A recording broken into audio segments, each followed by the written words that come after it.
एकाधिकार दलाल पुँजीविद प्रबन्धी आउने हुँदो रहेछ, यो सिस्टमले त्यता लाँदो रहेछ चाहिँ।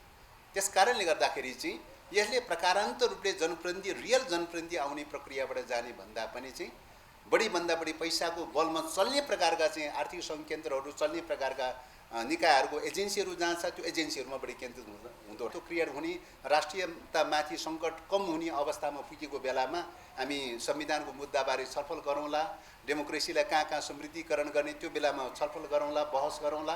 तर अहिले त्यो परिस्थिति छैन। त्यसो भएको हुनाले अहिले जे स्थापित छ त्यही स्थापित प्रणालीलाई चाहिँ हामी रन गरेर गइरहेको अवस्था हो। परम्परागत पार्लियामेन्ट्री डेमोक्रेसीले कता लग्यो त भन्दाखेरि चाहिँ सत्ता पक्ष र विपक्ष बनाउने, फर्स्ट पोस्ट दी पासको हिसाबले 51% जसले लिएर आउँछ त्यसले जित्ने हैन। फर्स्ट पोस्ट दी पासको मोडेल सत्ता पक्ष र विपक्षको मोडेल त्यो ढङ्गले गयो। अथवा अर्को शब्दमा भन्नु पर्दाखेरि द्विदलीय प्रणालीमा गयो। प्रणाली द्विदलीय प्रणाली अगाडि नीति अनुसार पार्टीले तय गरेको, महाधिवेशनले तय गरेको, पार्टीको राजनीतिक दस्तावेजले तय गरेको निर्दिष्ट दिशा अनुसार र पार्टीको विधि विधान र पार्टी कमिटीले गरेका निर्णयहरूलाई दृढतापूर्वक कार्यान्वयन गर्दै पार्टी निर्माणको प्रक्रियामा महासचिवको हैसियतले अधिकतम रूपले भूमिका निर्वाह गर्ने प्रतिबद्धता जाहेर गरेको छु। त्यसको साथै अहिले मुलुकको राष्ट्रिय राजनीतिक परिस्थिति निकै जटिल मोडबाट गइरहेको छ र निर्वाचन मङ्सिर 4 गते निर्वाचन गर्ने तयारीमा चाहिँ छ र निर्वाचन निष्पक्ष र स्वतन्त्र ढङ्गले समयमै सम्पन्न गर्नुपर्ने आवश्यकता छ। नेपालको संविधानले प्रतिनिधि सभाको रिक्तताको परिकल्पना गरेको छैन। 5 वर्षमा आवधिक निर्वाचनको परिकल्पना गरेको छ। 5 वर्षको आवधिक निर्वाचन अनुसार चाहिँ निर्वाचन हुन गइरहेको चाहिँ छ र समयमै निर्वाचन सम्पन्न गरेर प्रतिनिधि सभालाई निरन्तरता दिने प्रक्रियामा रिक्तताको अवस्था सिर्जना हुन नदिने प्रक्रियामा लैजानु पर्ने आवश्यकता छ।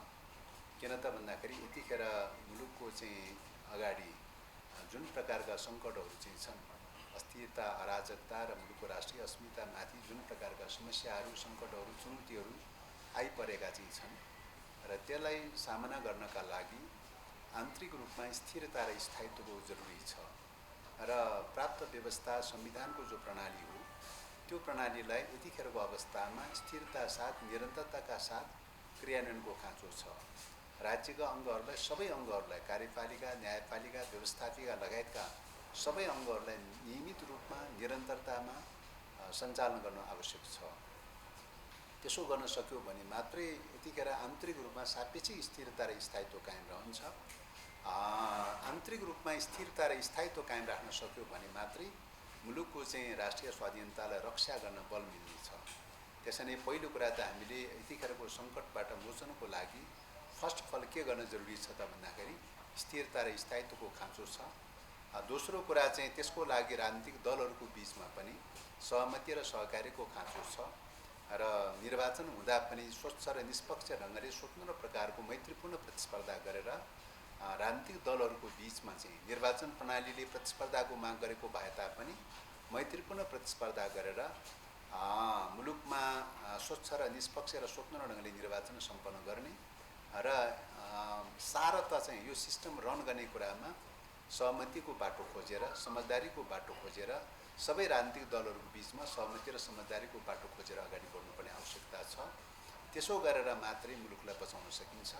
त्यसो भएको हुनाले राजनीतिक दलहरूको बिचमा सहमति र सहकार्यको बाटो खोज्नुपर्ने आवश्यकता छ। यतिखेर नेपाली काङ्ग्रेसमा 5 दलीय गठबन्धनको रूपमा अगाडि बढिरहेको छ। यो पनि एउटा सहमतीय मोडेल नै हो चाहिँ, तर सबै दलहरूको बिचमा सहमति हुन सकिरहेको छैन।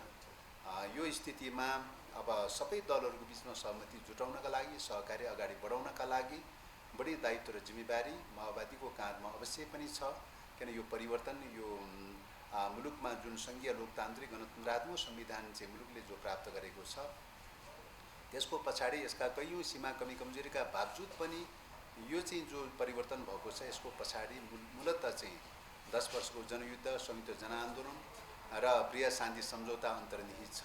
त्यसैले बृहत शान्ति सम्झौताको पनि 10 वर्षको जनयुद्धको पनि एउटा महत्त्वपूर्ण पक्षको रूपमा, अङ्गको रूपमा रहेको नेकपा माओवादी केन्द्रले मुलुकको अविभाज्य जिम्मेवारी लिनुपर्ने आवश्यकता छ। यो अवस्थामा चाहिँ सबै दलहरूलाई सहमतिको यात्रामा लैजानुपर्ने आवश्यकता चाहिँ छ र सहमतिमा लैजानका लागि फर्स्ट अफ अल अधिकतम रूपले लचकताका साथ कम्युनिस्टहरूलाई पनि एकीकरण गरेर लैजानुपर्ने आवश्यकता छ। एकीकरणको प्रक्रिया विगत कालमा अध्यक्ष कमरेड प्रचण्डको नेतृत्वमा अधिकतम रूपले पहल गर्दै जाने क्रममा एमालेसँग पनि सहकार्यको प्रक्रिया अगाडि बढेको थियो, तर प्रकारान्तर रूपले त्यो टिकाउ हुन सकेन।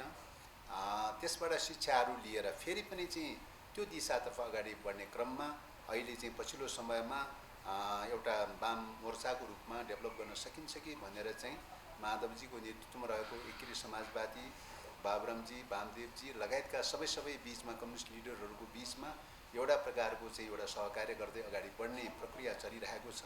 यसले प्रकारान्तर रूपले भविष्यमा चाहिँ अब एमालेको नेतृत्वले पनि यो पुनर्विचार गर्न तयारी भयो, विगत कालका सीमा कमी कमजोरीहरूको बारेमा पुनर्विचार गर्न तयारी भयो भने चाहिँ उहाँहरूलाई समेत पनि लिएर सबै चाहिँ छरिएरमा रहेका माओवादीहरूदेखि लिएर देशमा विद्यमान रूपमा रहेका जति पनि वाम घटकहरू छन् ती सबै वाम घटकहरूलाई सहमतिमा लिन सक्यो भने गैर वाम घटकहरूलाई पनि सहमतिमा लिन सकिने ठाउँ देखिन्छ।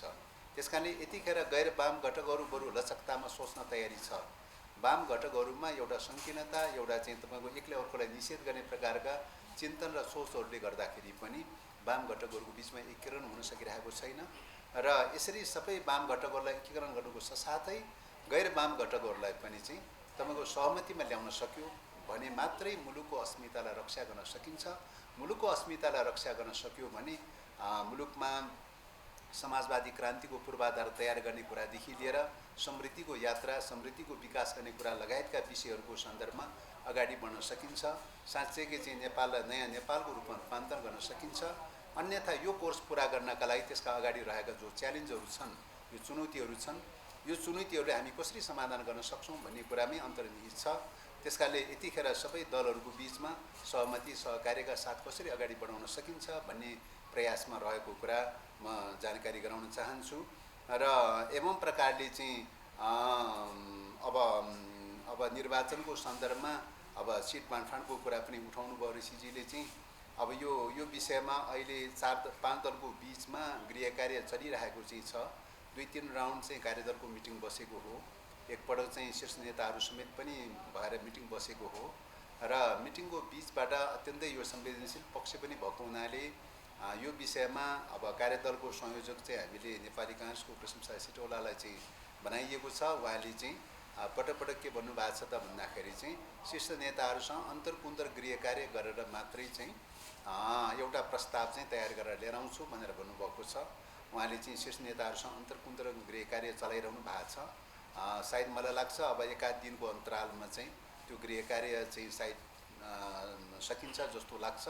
त्यो सकिसकेपछि फेरि नेताहरूको बिचमा बैठक बसेर आपसमा यो सिट प्लानिङको बारेमा टुङ्गोमा पुग्नेछ।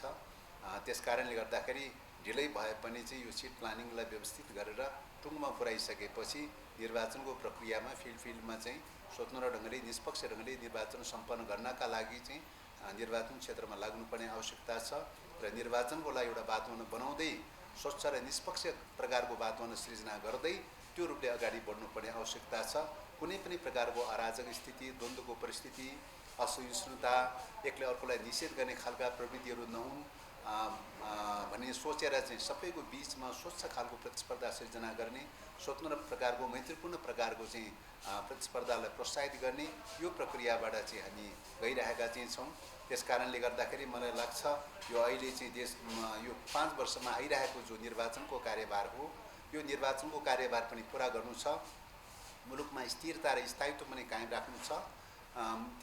राष्ट्रिय स्वाधीनताको रक्षाको लागि त्यसको लागि दलहरूको बिचमा पनि सहकार्यको चाहिँ पाटोलाई चाहिँ प्रभावकारी ढङ्गले अगाडि बढाउनु पर्ने आवश्यकता छ।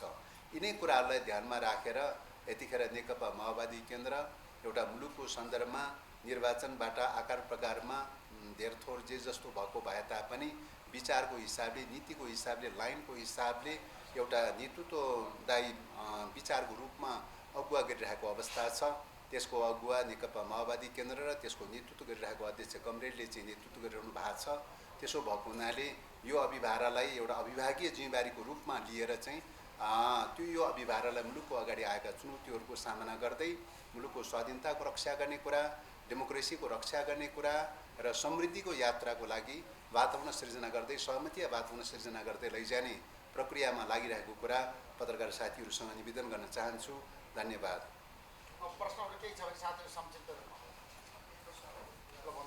अब यो जे क्वेसन उठाउनु भएको छ, जुन जिज्ञासा उठाउनु भएको छ, अब यो विषयमा निश्चय पनि त्यस्तो लाग्न सक्छ। तर अब यो विकासको यात्रामा, कम्युनिस्ट पार्टी निर्माणको यात्रामा, कम्युनिस्ट पार्टीको नेतृत्व टिमको निर्माणको यात्रामा अब विकासको गतिको चरणमा हामी त्यो प्रक्रियालाई, त्यो समानुपातिक समावेशी लगायतका मुद्दाहरूलाई अधिकतम रूपले सम्बोधन गर्ने प्रक्रियामा छौँ, प्रयास गरिरहेका चाहिँ छौँ। भलै यतिखेर पदाधिकारीको सन्दर्भमा भने जस्तो ट्याक्कै नमिलेको भए तापनि त्यो प्रक्रियामा छौँ, त्यो प्रक्रियामा लागिरहेका छौँ र तल्ला कमिटीहरूबाट हामी त्यो प्रक्रिया पूर्ति गर्ने प्रक्रिया चलाइरहेका चाहिँ छौँ। क्रमशः त्यो प्रक्रिया चलाउँदै जाने क्रममा अहिलेसम्म आइपुग्दाखेरि केन्द्रीय समितिमा कमसेकम 33% महिलाहरू समावेश गर्ने कुरादेखि लिएर दलित, मधेसी, मुस्लिम लगायतका सबै कम्युनिटीका चाहिँ नेता कार्यकर्तालाई समावेश गर्ने कुरा केन्द्रीय समितिमा, पोलिट ब्युरोमा र स्थायी समितिमा समावेश गर्ने प्रक्रियालाई चाहिँ प्राथमिकताका साथ चाहिँ त्यो रूपले लैरहेका चाहिँ छौँ र त्यही अनुपातमा समावेश पनि भएको चाहिँ छ। पदाधिकारीको सवालको सन्दर्भमा पनि हामी त्यो चाहन्छौँ, त्यो नहोस् भन्ने त होइन, त्यो चाहन्छौँ। तर त्यसो हुँदाहुँदै पनि अहिलेको चरणमा हामी त्यसो गर्न सकेनौँ चाहिँ, अपेक्षाकृत रूपमा त्यो गर्न सकेनौँ। किन त भन्दाखेरि पार्टीको नेतृत्वको विकासको चाहिँ गति भनेको एउटा जटिलतम मोडबाट लामो समयसम्मको प्रक्रियाबाट विकास हुँदो रहेछ। कम्युनिस्ट पार्टीको चाहिँ निर्माण भनेको विचारको आधारमा निर्माण गर्ने कुरा हो हैन। विचारको आधारमा निर्माण हुने विषय भएको हुनाले विचारको आधारमा हेर्दाखेरि यो 6-7 दशकको हिस्ट्री हेर्दाखेरि कुनै समयमा कस्तो देखियो भन्दाखेरि एउटा कम्युनिटीमा मात्रै सीमित भएको पनि देखियो। पार्टी स्थापना गर्दाखेरि अध्ययनरत रहेका केही युवा साथीहरू चाहिँ, खास गरी नेवारी कम्युनिटीमा रहेका युवा साथीहरू, काठमाडौँको नेवारी कम्युनिटीमा रहेका केही युवा साथीहरूले पार्टी निर्माण सुरु गरेको देखिन्छ हैन। र एवं प्रकारले पछिल्लो समयमा बिस्तारै हुँदै जाँदाखेरि चाहिँ पार्टी चाहिँ एउटा कम्युनिटीमा मात्रै, पहाडका खास गरी ब्राह्मण क्षेत्रीय कम्युनिटीमा मात्रै सीमित हुँदै गएको पनि देखिन्छ र त्यसलाई चाहिँ अब अलि समावेशी बनाउनु पर्यो भन्दै पहल गर्दै जाने क्रममा पछिल्लो समयमा बिस्तारै केही मधेसीहरूको बिचमा विस्तार भएको चाहिँ छ, केही जनजातिहरूको बिचमा पनि विस्तार भएको चाहिँ छ र जनयुद्धको कार्यकालमा महिला, दलित र मुस्लिमहरूको सन्दर्भमा विशेष गरी त्यो कम्युनिटीमा हामीले जनयुद्धको बेलामा मात्रै हामी त्यहाँ पुर्याउन सक्यौँ चाहिँ। त्यस कारणले गर्दाखेरि त्यो ढङ्गले समावेश गर्दै लैजाने प्रक्रियामा हामी लागिरहेका चाहिँ छौँ र यो प्रक्रियामा ढिलो चाँडो नेतृत्व पङ्क्तिमा पनि चाहिँ पूर्व मेचीदेखि पश्चिम महाकालीसम्म, तराईदेखि हिमालसम्मका सबै कम्युनिटीबाट डेभलप भएका नेताहरूको टिम चाहिँ हामी बनाउन चाहन्छौँ र त्यस प्रकारको टिम निर्माण गर्ने यात्रामै छौँ। तर यतिखेर चाहिँ स्थितिमा हामी त्यो बिन्दुमा चाहिँ अझै पूर्ण रूपले त्यो बिन्दुमा पुग्न सकेका छैनौँ। विकासको गतिमा त्यस्तो हुँदो रहेछ। पार्टी निर्माणको सुरुको चरणमा काठमाडौँको नेवारी कम्युनिटीबाट सुरु भएको चाहिँ पार्टी निर्माण अहिलेकै स्थितिमा हेर्दाखेरि त आखिरमा काठमाडौँको नेवारी कम्युनिटीबाट त्यो ढङ्गले चाहिँ किन लिडरसिपमा हुन सकेन भन्ने क्वेसन त उठ्न सक्ला हैन। तर त्यस्तो हुँदो रहेछ। विकासको यात्रामा, विकासको चाहिँ विचारको विकासको यात्रामा कहिले कुनै ठाउँमा अलिक केन्द्रित हुँदो रहेछ, कहिले अर्को ठाउँमा केन्द्रित हुँदो रहेछ हैन। हामी त चाहन्छौँ 75 जिल्लाबाट 77 जिल्लाबाट समानुपातिक ढङ्गले चाहिँ प्रतिनिधित्व होस् भन्ने चाहन्छौँ। तर विचारको विकासको यात्रामा त त्यो हुँदो रहेछ त चाहिँ। कुनै ठाउँमा चाहिँ जिल्लामा घनीभूत प्रकारको हुँदो रहेछ, कुनै जिल्लामा त एकदम न्यून पनि हुँदो रहेछ चाहिँ। त्यो त चाहिँ विकासको गति त त्यस्तो हुँदो रहेछ। कम्युनिटीहरूको बिचमा पनि तपाईँ कम्युनिटी बेसिसमा पनि कुनै कम्युनिटीमा विचार मतलब यो विचारले चाहिँ निकै फल्ने अवसर पाउने र चाहिँ विस्तार पनि हुँदै जाँदो रहेछ। कुनै कम्युनिटीमा पुग्नै पनि नसक्ने हुँदो रहेछ चाहिँ हैन।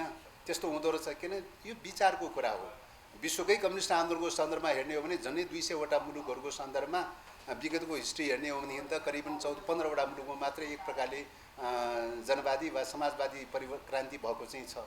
सबै मुलुकमा किन हुन सकेन त भन्ने क्वेसन उठ्न सक्छ हैन। विश्वभरि सबै ठाउँमा किन कम्युनिस्ट पार्टी निर्माण हुन सकेन त क्वेसन उठ्न सक्छ। किन विचारको विकासको यात्रा भएको हुनाले चाहिँ समानुपातिक ढङ्गले सबै ठाउँमा त्यो ढङ्गले विकास हुँदो रहन्छ। हाम्रो प्रयास त हुनुपर्दछ, सबै ठाउँमा समानुपातिक ढङ्गले त गर्नुपर्दछ। तर विचारको विकासको श्रृङ्खलाको क्रममा चाहिँ सबै ठाउँमा हामीले चाहेर मात्रै हुँदो रहेनछ चाहिँ। त्यस कारणले गर्दाखेरि अहिलेको विशिष्ट अवस्था परिस्थितिले गर्दाखेरि थोरै तलमाथि अगाडि पछाडि परेको रहेछ भने पनि हाम्रो उद्देश्य चाहिँ हाम्रो लक्ष्य चाहिँ सबै कम्युनिटीहरूबाट समुचित खालको प्रतिनिधित्व चाहिँ कम्युनिस्ट पार्टीमा पनि होस् भन्ने कुरामा हाम्रो आशा अपेक्षा छ। त्यही रूपले हामी लैजाने प्रयास गरिरहेका चाहिँ छौँ। त्यस कारणले गर्दाखेरि अहिलेको चरणमा भने जस्तो ट्याक्कै पुर्याउन नसके तापनि भने जस्तो गणितीय रूपमा पुर्याउन नसके तापनि निकट भविष्यमा पुर्याउने प्रक्रियामा हामी क्रमशः पुर्याउने प्रक्रियामा रहेको कुरा निवेदन गर्न चाहन्छु। धन्यवाद। यसमा के छ भन्दाखेरि चाहिँ बहुवर्ग बहुविविधतायुक्त प्रकारको समाजमा बहुविचार आइरहन्छन् र बहुविचारको आधारमा दलहरू पनि जन्मिरहन्छन्। दलहरू जन्मन्छन्, हुर्कन्छन्, विकास हुन्छन्। कतिपय दलहरू मतलब विस्थापित पनि हुन्छ, कतिपय दलहरू विकास हुँदै पनि जान्छ हैन। यो विचारको आधारमा पार्टी निर्माण भनेको विचारको आधारमा निर्माण हुने कुरा हो। अब एउटा पार्टी निर्माणको प्रश्न विशुद्ध विचारसँग बढी रिलेटेड हुन्छ, त्यो आधारमा हुन्छ। एउटा पाटो त्यो राज्य सत्ता सञ्चालन गर्ने सवालमा हामीले जो संविधान बनायौँ, जुन विधि बनायौँ, त्यो विधिमा धेरै कुराहरू निर्भर रहन्छ। र विधि कस्तो बनायौँ त भन्दाखेरि चाहिँ अब भन्दाखेरि हामीले मल्टी पार्टी डेमोक्रेसी भनेर भन्यौँ, बहुदलीय व्यवस्था भनेर भन्यौँ। बहुदलीय व्यवस्थाको ठ्याक्क विधिमा के आउँछ त भन्दाखेरि चाहिँ तपाईको चाहिँ दलगत आधारमा समानुपातिक निर्वाचन प्रणाली हैन। दलगत आधारमा समानुपातिक निर्वाचन प्रणाली हुनुपर्ने बहुदलीय प्रणाली अनुसार। दोस्रो कुरा दलगत आधारमा जुन जुन चाहिँ मतलब दलहरूले जति चाहिँ अनुपातमा चाहिँ सिट सङ्ख्या लिएर आएको हुन्छ तिनीहरूको सबैको चाहिँ तपाईको साझा संसद हुनुपर्ने, तिनीहरूको सबैको चाहिँ संसद हुनुपर्ने र त्यहाँ सत्ता पक्ष र विपक्ष भनेर नहुनुपर्ने हैन। बहुदलको एउटा विशेषता दोस्रो त्यो। तेस्रो विशेषता चाहिँ सरकार गठनको प्रक्रियामा सत्ता पक्ष र विपक्ष होइन चाहिँ सत्तामा पनि सरकारमा पनि तपाईको सबै दलहरूले आफ्नो आफूले पाएको सिट सङ्ख्याको अनुपातमा समानुपातिक प्रकारको प्रतिनिधित्व हुनुपर्ने हैन। त्यो मान्यताबाट जानुपर्ने आवश्यकता थियो। त्यसले चाहिँ विचारको स्वतन्त्र ढङ्गले प्रतिस्पर्धा हुने प्रणालीबाट जान सक्थ्यो। हामीले त्यही अपेक्षा गरेका थियौँ। त्यस कारणले गर्दाखेरि पार्टिसिपेटरी डेमोक्रेसी अथवा सहमतीय के अरे लोकतन्त्रको रूपमा सहमतीय डेमोक्रेसीको रूपमा लैजानुपर्छ भनेर भनेका थियौँ। तर अरू कतिपय घटकहरू त्यो तयारी भएन। उहाँहरूको सोच र उहाँको विचार चाहिँ तपाईँको परम्परागत खालको ब्रिटिसमा सुरु भएको पार्लिमेन्ट्री डेमोक्रेसीतर्फ गयो। परम्परागत पार्लिमेन्ट्री डेमोक्रेसीले कता लग्यो त भन्दाखेरि चाहिँ सत्ता पक्ष र विपक्ष बनाउने, फर्स्ट पोस्ट द पासको हिसाबले 51% जसले लिएर आउँछ त्यसले जित्ने हैन। फर्स्ट पोस्ट द पासको मोडेल सत्ता पक्ष र विपक्षको मोडेल त्यो ढङ्गले गयो। अथवा अर्को शब्दमा भन्नुपर्दाखेरि द्विदलीय प्रणालीमा गयो। प्रणाली द्विदलीय प्रणाली अगाल्यौँ। हामीले भन्यौँ सिद्धान्त त संविधानले भन्यौँ मल्टी पार्टी डेमोक्रेसी, तर अवलम्बन गरियो के त भन्दाखेरि विधिमा अवलम्बन गरियो के त भन्दाखेरि द्विदलीय प्रणालीमा अवलम्बन गरियो। द्विदलीय प्रणालीमा अवलम्बन गरेको कारणले गर्दाखेरि के भयो त दुई दलमा ध्रुवीकृत हुँदै दुईटा धारमा ध्रुवीकृत हुँदै गइरहेको चाहिँ छ। तपाईँ ब्रिटिसमा हेर्नुहोस् त्यत्रो लामो समयसम्म चाहिँ हामीले हिस्ट्री हेऱ्यौँ, दुई दलभन्दा तेस्रो दल किन विकास हुन सक्दैन हैन। अमेरिकामा त्यही प्र्याक्टिस भयो, दुई दलभन्दा तेस्रो दल विकास हुन सकेन हैन। इन्डियामा त्यही प्र्याक्टिस भयो, त्यही पार्लिमेन्ट्री डेमोक्रेसी प्र्याक्टिस भयो हैन। सारा त दुई दलभन्दा तेस्रो दल हुन सकेन। देखिए तापनि क्षेत्रीय दलहरू साना साना क्षेत्रीय दलहरू देखा परे, दुईटा कोलिसनमा कुन कोलिसनमा मिसिने कुन कोलिसनमा प्लस माइनस हुने भन्ने मात्रै रहेछ। सारा त दुईटा कोलिसन नै देखा पर्यो हैन। नेपालमा पनि त्यही खालको अभ्यास सुरु गर्दै आएछ। त्यो अभ्यासले के गर्दै के देखियो त भन्दाखेरि चाहिँ तपाईँको दुईटा ब्लकमा दुईटा ध्रुवमा चाहिँ दुईटा पक्षमा चाहिँ किताबन्दी हुने यो प्रक्रियामा चाहिँ हुँदै गयो। किन फर्स्ट पोस्ट द पासको प्रणाली र मेजोरिटीले चाहिँ सरकार बनाउने, माइनोरिटी अपोजिसनमा बस्ने भन्ने प्रकारको जुन मोडेल चाहिँ अवलम्बन गरियो त्यो मोडेलले चाहिँ के गर्यो भन्दाखेरि गठबन्धनको माग गर्न थाल्यो। यही गठबन्धनले गर्दाखेरि तपाईँको चाहिँ अस्तिको स्थानीय निर्वाचनमा अब हामीले पनि 5 दलको गठबन्धन गर्नुपर्ने भयो, ओलीजीले पनि 9 दलीय गठबन्धन गर्नुपर्ने भयो हैन। एवं प्रकारले अब आगामी निर्वाचनमा पनि चाहिँ अहिले पनि हामी पनि गठबन्धनको कुरा गरिरहेका छौँ, अरू दलहरूले पनि कुनै न कुनै रूपले गठबन्धनको कुरा गरिरहेकै छ हैन। भलै राष्ट्रिय लेभलमा कति होला नहोला, या एउटा सिटमा होला कि एउटा निर्वाचन क्षेत्रमा होला कि 10 वटामा होला कि 20 वटामा होला, कति होला भन्ने कुरा त्यो मात्रात्मक रूपले कमोबेसी त होला, तर त्यसले पनि कहीँ न कहीँ गठबन्धनकै कुरा गर्छ हैन। एमाले चाहिँ तपाईँको राप्रपासँग गठबन्धनको प्रयास चलिरहेकै छ हैन। अरू घटकहरूसँग चाहिँ गठबन्धनको प्रक्रिया चलिरहेकै छ चाहिँ। त्यस कारणले गर्दाखेरि यो चाहिँ यो विधिले चाहिँ तपाईँ कहाँ लगिरहेको छ त भन्दाखेरि गठबन्धनको दिशातर्फ लगिरहेको छ। त्यस कारणले गर्दाखेरि एउटा दल मात्रै स्वतन्त्र भन्ने प्रश्नै होइन यो चाहिँ त हैन। यो सिस्टमले के गरिरहेको छ त भन्दा सत्ता पक्ष र विपक्ष र गठबन्धनको मोडेल यो मोडेलमा लगिरहेको छ। त्यस कारणले गर्दाखेरि तपाईँले भनेअनुसारको दलहरू स्वतन्त्र ढङ्गले प्रतिस्पर्धा गर्ने मोडेलबाट लानका लागि चाहिँ समानुपाती निर्वाचन प्रणाली बनाउनुपर्छ, सहमतीय डेमोक्रेसी बनाउनुपर्छ, पार्टिसिपेटरी डेमोक्रेसी बनाउनुपर्छ। त्यो ढङ्गले रूपान्तरण हुने प्रक्रियामा गयो भने दलहरूले आफ्ना आफ्ना विचार, आफ्ना आफ्ना घोषणापत्र, आफ्ना आफ्ना नीति अनुसार फ्रीली चाहिँ जान्छन् हैन, फ्री प्रतिस्पर्धा हुन्छ।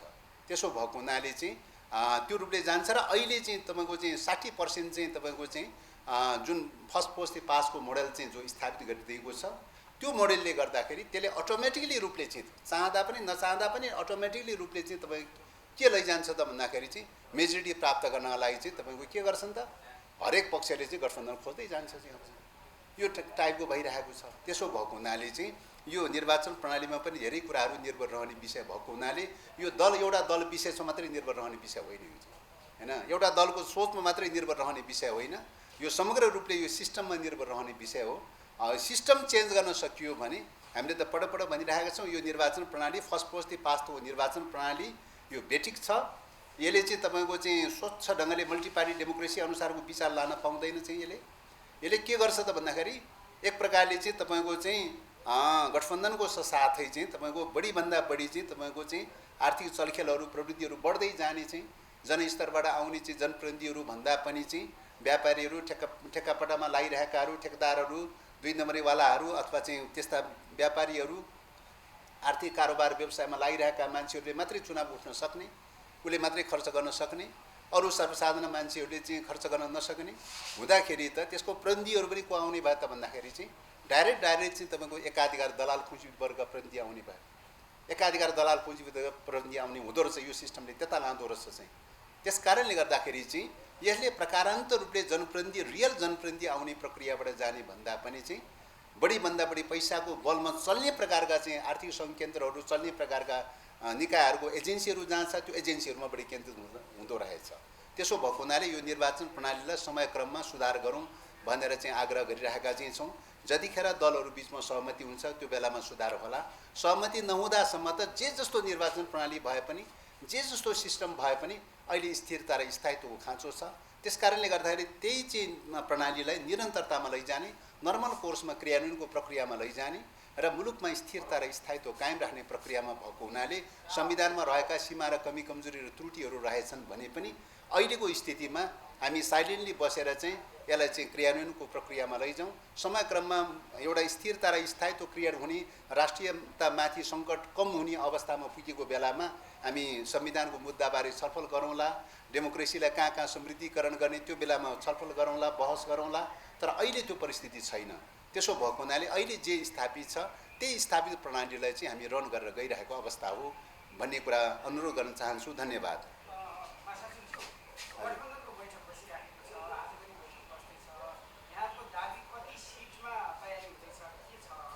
होइन, अब अहिले चाहिँ यो सहकार्यमा जाँदाखेरि के हुन्छ भन्दाखेरि सहकार्यको संवेदनशीलतालाई ध्यानमा राखेर सार्वजनिक मिडियाहरूमा सिट दाबी गर्दै हिँड्ने खालको प्रक्रियाले सहमतीय कल्चरको डेभलप गर्नलाई अलिक कठिन हुन्छ।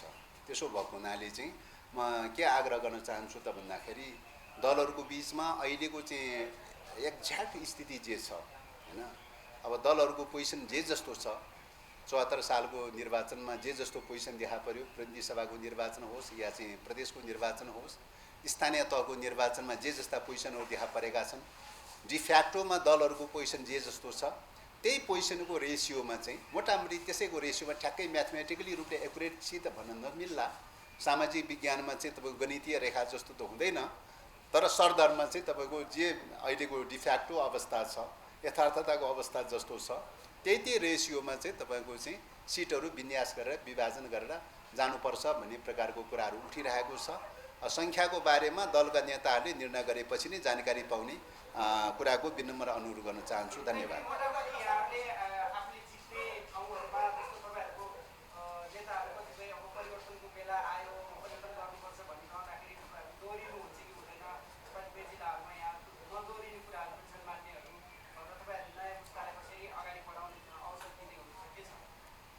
निर्वाचनमा चाहिँ हामीले तपाईको चाहिँ अब उता 5 दलको बीचमा जे जस्तो सिट विभाजन हुन्छ र हाम्रो दलको जिम्मेवारीमा जे जस्ता सिटहरू जहाँ जहाँका जे जति पर्छन् त्यसमा चाहिँ अब अहिले नै ठ्याक्कै हामीले मापदण्डहरू त्यस्तो त बनाएको छैन। तर एउटा सिम्पल मापदण्ड के त भन्दाखेरि पहिलेदेखि नै हामीले भन्दै आइरहेको विषय के हो त भन्दाखेरि चाहिँ पार्टीमा सकेसम्म खटिरहेका लागिरहेका दृढतापूर्वक लागिरहेका साथीहरूलाई प्रायोरिटी दिनुपर्छ भन्ने कुरालाई जोड दिइरहेका चाहिँ छौँ हैन। समानुपाती समावेशीको मुद्दामा पनि महिलाहरूको चाहिँ अधिकतम रूपले सिट दिनुपर्छ, समावेश गर्नुपर्छ, दलितहरूलाई, जनजातिहरूलाई, मधेसीहरूलाई पनि समावेश गर्नुपर्छ भन्ने मान्यतालाई चाहिँ हामीले प्रायोरिटी दिइरहेका चाहिँ छौँ हैन। र अब दोहोरिने र नदोहोरिने कुराको सवालमा चाहिँ के हो त भन्दाखेरि निरपेक्ष रूपले दोहोरिनै हुँदैन भन्ने पनि छैन, निरपेक्ष रूपले दोहोऱ्याउनै पर्छ भन्ने पनि छैन। अब त्यहाँको त्यो बेला आवश्यकताको स्थिति पनि हेर्नु पर्यो, निर्वाचनमा फिल्डमा मैदानको अवस्था पनि हेर्नु पर्यो, जित्न सक्ने सम्भावना कस्तो छ भनेर पनि हेर्नु पर्यो। मनोगत चाहना मात्रै भएर त हुँदैन त, चाहिँ अब्जेक्टिभ रूपले जित्न सक्ने सम्भावना हुन्छ कि हुँदैन भनेर पनि हेर्नु पर्यो। यिनै कुराहरूको आधारमा तय गर्ने कुरा हो। त्यसकारणले एउटै मात्रै मापदण्ड तय गरेर चाहिँ मात्रै चाहिँ पुग्छ भन्ने लाग्दैन। सबै पाटा पक्षहरूको मापदण्डलाई हेरेर नै चाहिँ उम्मेदवारी फिक्स गर्ने कुरा हो।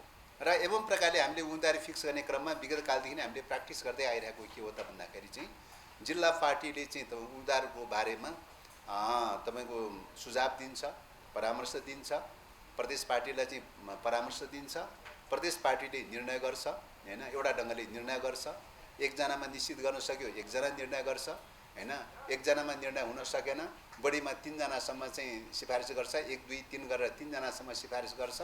त्यही 3 जनासम्म सिफारिस गरेको मध्येमा अब त्यसमध्येमा अनि केन्द्रले चाहिँ तपाईको चाहिँ अब प्रदेशबाट निर्णय भएर आएको सन्दर्भमा चाहिँ अब केन्द्रले खासै टिका टिप्पणी गर्ने विषय केही हुँदैन, प्रदेशले जसलाई पठाउँछ उसैलाई भइहाल्छ हैन। अब 2 3 जना चाहिँ विकल्प चाहिँ क्यान्डिडेटहरू आएको रहेछ, प्रदेशले टुङ्गो लगाउन सकेन भने मात्रै चाहिँ केन्द्रले चाहिँ टुङ्गाइदिने कुरा हो। त्यसकारणले गर्दाखेरि त्यही ढङ्गले प्रदेश पार्टीहरूलाई चाहिँ आवश्यक सल्लाह परामर्श आफ्नो प्रदेशभित्रका जिल्लाहरूसँग सम्बन्धित इलाकाहरूसँग परामर्श गरेर चाहिँ सिफारिस गर्ने प्रक्रियाबाट लैजाउँ भनेर भनिरहेका चाहिँ छौँ।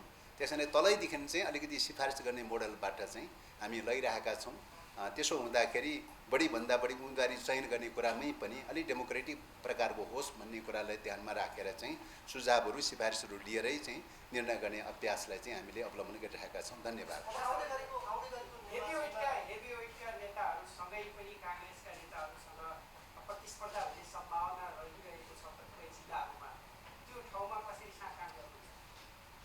अब साँठगाँठको प्रश्न भन्दा पनि यो चाहिँ आपसी सहमतिको आधारमा हुने विषय हो। त्यसकारणले आपसी सहमति र समझदारीको आधारमा हुने विषय हो। यो साँठगाँठ गठबन्धन आदि भन्ने विषय होइन चाहिँ।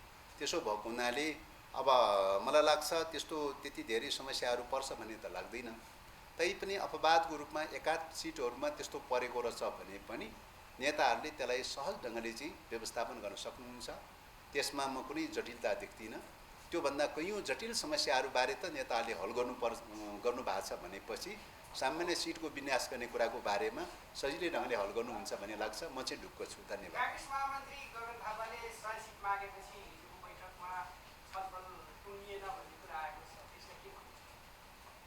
अब सबै त मैले बुझ्न पाएको छैन। अब हिजोको बसाइ चाहिँ शीर्ष नेताहरू सायद 2-4 जना को बस्नु भएको थियो भन्ने लाग्छ।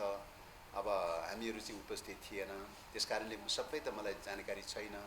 त मैले बुझेअनुसार चाहिँ उहाँहरूले मापदण्डको आधारमा भन्दा पनि तपाईको सङ्ख्याको आधारमा अलिकति बढी कुरा गरिरहनु भएको छ। हामीले के भनिरहेका छौँ त भन्दाखेरि मापदण्ड हेरौँ न, मापदण्डमा टेकौँ हैन। 74 सालको निर्वाचनको मापदण्ड पनि हेरौँ। त्यसलाई थोरै डाउट लागेको ठाउँहरूमा रिचेक गर्ने क्रममा चाहिँ तपाईको चाहिँ के अरे अब त्यहाँ स्थानीय निर्वाचनको पनि अलिकति चाहिँ त्यसलाई पनि हेरौँ। अब ग्राउन्ड रियालिटी हेरौँ, त्यहाँका नेता कार्यकर्ताहरू स्थानीय पार्टी कमिटीहरूको अब त 4-5 वटा पार्टी कमिटी भएपछि त 4-5 वटा पार्टी कमिटीकै सुझावहरू पनि हेर्नु पर्यो चाहिँ हैन। त्यो आधारमा हेरौँ। यसरी केही न केही एउटा मापदण्ड बनाएर चाहिँ विन्यास गर्दाखेरि सबैलाई चित्त बुझाउने ठाउँ हुन्छ। अब बिना मापदण्ड त्यतिकै फल्नालाई यति सङ्ख्या ढिस्कानालाई यति सङ्ख्या भनेर भन्दाखेरि त के आधारमा भन्यो भन्ने क्वेसन त उठ्छ त। फेरि यो त सार्वजनिक महत्त्वको विषय हो चाहिँ हैन। सार्वजनिक प्रश्नको बारेमा त चाहिँ केही न केही मापदण्ड बनाएर जाँदाखेरि नै अब जनताले चित्त बुझ्ने कुरा हुन्छ। त्यसो भएको हुनाले एउटा मोटामोटी प्रिन्सिपल तयार गरौँ, सिद्धान्त तयार गरौँ। सिद्धान्त भनेको कुरा हार्ड एन्ड फास्ट भन्ने हुँदैन, सरदरमा हुन्छ र सरदरको सिद्धान्त तय गरौँ र त्यो सिद्धान्तको आधारमा चाहिँ विन्यास गर्दाखेरि कमोबेसी हुनसक्छ कहीँ चाहिँ, तर सिद्धान्तलाई स्वीकार गरिसकेपछि त त्यसलाई मिलाउनु पर्ने हुन्छ, स्थिति त स्वीकार गर्नुपर्ने हुन्छ। त्यसो भएको हुनाले त्यत्तिकै चाहिँ सङ्ख्याको रूपमा अगाडि बढ्ने कुरा भन्दा पनि चाहिँ सिद्धान्तको बेसमा तय गरौँ भनेर हामीले आग्रह गरिरहेका छौँ। नेताहरू बिचमा छलफलकै क्रममा छ। मलाई लाग्छ अब 1-2 दिनभित्र चाहिँ यो टुङ्गो लाग्छ भन्ने कुरामा आशावादी छौँ। धन्यवाद।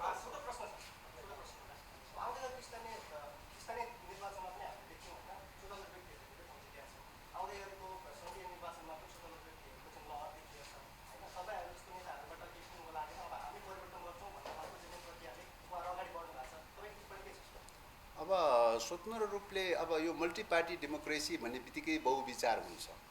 बहुविचारमा दल निर्माण गर्न चाहने विचार पनि हुन्छ, दल निर्माण गर्न नचाहने विचार पनि हुनसक्छ, स्वतन्त्र रूपले रहन चाहने विचार पनि हुनसक्छ। सबै विचारलाई ओपन गरे हो नि मल्टी पार्टी डेमोक्रेसी भनेको त सबै विचारलाई ओपन गरे हो हैन। सबै विचारलाई ओपन गर्दाखेरि दल मात्रै आउन पाउने अनि चाहिँ तपाईको अरू स्वतन्त्र ढङ्गले उठ्छु भन्ने मान्छेहरू चाहिँ आउन नपाउने भन्ने त हुँदैन चाहिँ। त्यसकारणले स्वतन्त्र विचार राखेर कोही चाहिँ प्रतिस्पर्धामा आउन तयारी हुन्छ भने त्यसलाई पनि हामीले स्वागतै गर्ने कुरा हो। डेमोक्रेसीमा सबैलाई ओपन हुन्छ, खालि दललाई मात्रै ओपन हुने भन्ने कुरा हुँदैन। अरू चाहिँ स्वतन्त्र विचार राख्ने पात्र व्यक्ति नागरिक जो कसैलाई पनि चाहिँ जुनसुकै विचार राख्नेलाई पनि सबैलाई चाहिँ डेमोक्रेसीमा ओपन हुन्छ।